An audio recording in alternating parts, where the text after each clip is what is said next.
যদি বাস্তৱ জীৱনত মৃত্যুৰ পাছত আত্মা আহিব পাৰিলহেঁতেন আৰু যদি আত্মাই কথা প্ৰকাশ কৰিব পাৰিলেহেঁতেন, চাগে আজি জুবিনদাৰ বিশুদ্ধ আত্মাই আহি ক'লেহেঁতেন, যাক আপোন ভাবিছিলোঁ সি পৰ ওলাল, আৰু যাক পৰ ভাবিছিলোঁ সেইসকল আপোন ওলাল। সিদ্ধাৰ্থ, তোকতো মই আপোন ভাইটিৰ দৰে ভাবিছিলোঁ, তই কিয় মোৰ লগত বিশ্বাসঘাত কৰিলি? তই কিয় মোৰ ভৰসা হাৰিলি? তোকতো মই চবেই দি দিছিলোঁ, কিয় ৰৈ চাই থাকিলি? কিয় মোক নৰখালি? কিয় মোক নবচালি? যি ধৰণে আনকালে তই মোক সুৰক্ষা কৰিছিলি, কিয় সেই পানীৰ মাজত নকৰিলি? কিয় মোৰ লগত অৱহেলা কৰিলি? আৰু মহন্ত, আপোনাকতো মই নিজকেই দি দিছিলোঁ। আপোনাৰ প্ৰতিটো অনুষ্ঠানতে মই গান গাইছিলোঁ, আপোনাকতো মই উপাৰ্জন কৰি দিছিলোঁ, আপোনাকতো মই নিজৰ ভাবিছিলোঁ।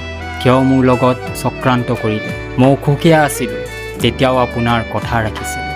আপোনাৰ কথা ৰাখি আপোনাৰ লগত ছিংগাপুৰ গুচি গৈছিলোঁ। তাৰ পাছতো কিয় মোক নৰখালে? কিয় মোক যাবলৈ দিলে? কিয় মোক ঘৰ ঘূৰি আহিবলৈ নিদিলে?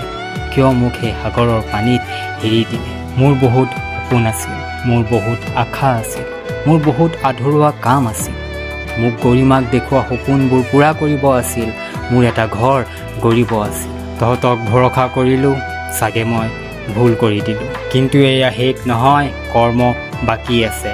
মোৰ আপোন এতিয়াও আছে, মোৰ এই প্ৰাণ অথলে নাযায়। অসম মোৰ, অসমৰ মানুহ মোৰ, মোৰ অবিহনে তহঁতক আৰু এতিয়া কোনো নেচায়, কোনো নেচায়।